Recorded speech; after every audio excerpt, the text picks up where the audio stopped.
De l'immobilier, tous azimuts. Les achats et ventes de biens, les projets de construction, les chantiers alimentent souvent les discussions lors des conseils municipaux.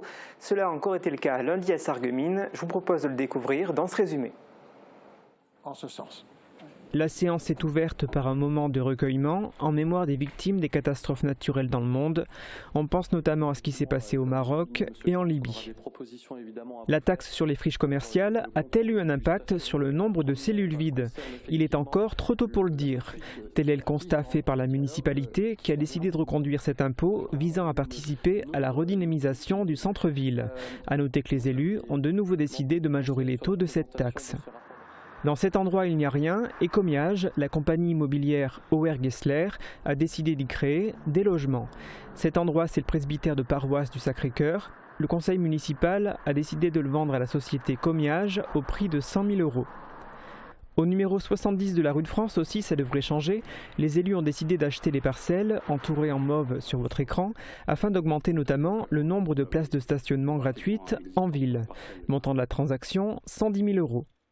Autrement, la ville a décidé de se porter garante à hauteur de 50% d'un emprunt de près de 1,5 million d'euros à contracter par Vivest pour la réhabilitation thermique de 52 logements situés à la Closerie des Lilas. La municipalité va aussi procéder à la mise en souterrain des réseaux aériens avenue de la Blise au niveau du Blise Park actuellement en construction en collaboration avec la Casque.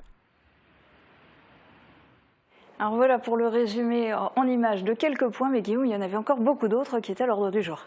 Et oui, en tout, il y en avait 33, mais que nos téléspectateurs soient rassurés par rapport à la durée de la chronique. Je ne vais pas tous les résumer, je vais surtout parler de 2 points qui ont fait office un peu d'électrochoc durant cette longue réunion politique de plus de 3 heures. Ça a animé tout le monde. Alors de quoi s'agissait-il ?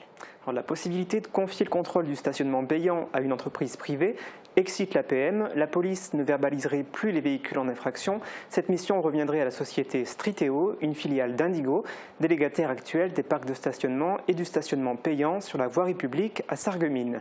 Des responsables d'Indigo étaient d'ailleurs présents lundi soir au début du conseil municipal et ils déploraient une baisse de leurs recettes. Mais alors, changer les personnes qui s'occupent de contrôler le stationnement, est-ce que ça permettrait d'augmenter les recettes d'Indigo ? Oui, car davantage de personnes paieraient leur stationnement de peur de recevoir autrement une amende, mais un meilleur respect des règles aurait d'autres avantages que pécuniaires. Je vous propose d'écouter Sébastien Young les énumérer. Le fait donc de contrôler le stationnement permet de favoriser la rotation des véhicules en voirie, de fluidifier la circulation, la lutte contre la fraude justificative, la préservation du stationnement des possesseurs de la carte PMR, le recouvrement des recettes publiques et de l'impact budgétaire significatif pour les collectivités, donc en réduisant les erreurs de calcul des FPS, la garantie de l'efficacité des recours. La définition du service proposée par Striteo, qui a été faite lundi soir, paraissait particulièrement impressionnante. Un agent Striteo serait capable de réaliser 500 contrôles par jour, plus d'1 par minute, et un agent Striteo, toujours, coûterait moins cher à l'année que 2 agents ASVP. Cela coûterait à la collectivité 22 000 € de moins par an. Et alors, comment a réagi l'opposition municipale à cette proposition ? Alors, elle s'est montrée particulièrement défavorable, comme vous allez pouvoir l'entendre. Notre police, qu'est-ce qu'elle fait? Qu'est-ce qu'on lui donne comme mission? Et c'est la privatisation de services publics, quoi. C'est vraiment une question de fond qui m'interroge, moi, beaucoup. Moi, je ne vois pas pourquoi un agent municipal de la police municipale ne serait pas aussi efficace. Moi, je le pense d'ailleurs beaucoup plus compétent que quelqu'un de Striteo, c'est ça hein, Striteo, pour mener ce genre de mission. Aujourd'hui, la police municipale n'a clairement pas le temps ou n'avait plus les derniers temps les moyens humains de le faire. Alors Guillaume, raconte-nous comment tout ça s'est terminé. Ça s'est terminé par un vote sans surprise. La majorité municipale est restée unie et a voté massivement pour cette possibilité de confier à un prestataire tiers le contrôle du stationnement payant. Avant le vote, le maire de Sarreguemines n'a pas voulu répondre point par point aux membres de l'opposition. Il s'est simplement contenté de mettre un terme au débat, sachant que l'issue de vote ne ferait aucun doute. Écoutons-le. C'est une question de philosophie, vous vous êtes exprimé. Voilà, je pense que toutes les idées sont respectables de ce point de vue-là.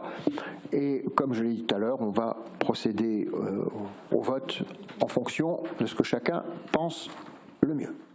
À noter que Striteo opère déjà à Metz et à Montigny-lès-Metz et que la ville de Sarreguemines continuerait de s'occuper des rapports, les recours que les automobilistes peuvent adresser pour contester une amende de stationnement. Quant à la police municipale, elle se verra attribuer de nouvelles missions. Il y aura par exemple davantage de contrôles de vitesse effectués en ville. Donc ça, évidemment, c'est un point qui a duré longtemps dans le conseil municipal, mais il y a d'autres points dont tu voulais nous parler aujourd'hui. Oui, je sais. Et figure-toi que c'est une thématique qui te tient particulièrement à cœur, d'autant plus le mercredi. Je vais à présent parler de culture. Tous les élus, qu'ils soient dans l'opposition ou la majorité municipale, ont approuvé différents points destinés à favoriser plusieurs formes artistiques.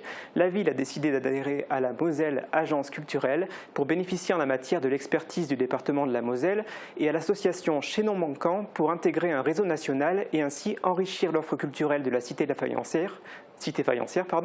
Je vous propose d'écouter d'ailleurs Christine Marchal qui énumère les différents avantages espérés avec cette adhésion à l'association Chaînon Manquant.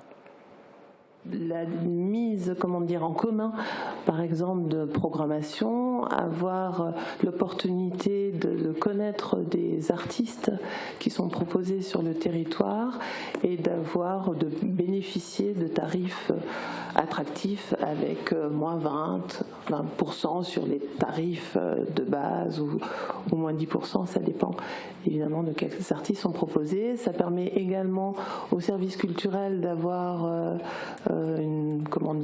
des contacts avec les professionnels de ce réseau et de mettre en commun leurs idées, leurs ressentis sur telle ou telle compagnie d'artistes.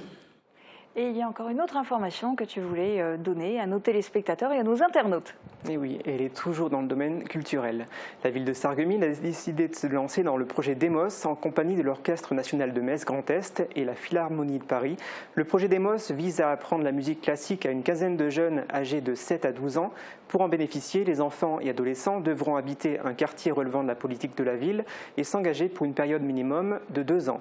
Ils pourront ainsi apprendre à jouer gratuitement de la clarinette ou du basson.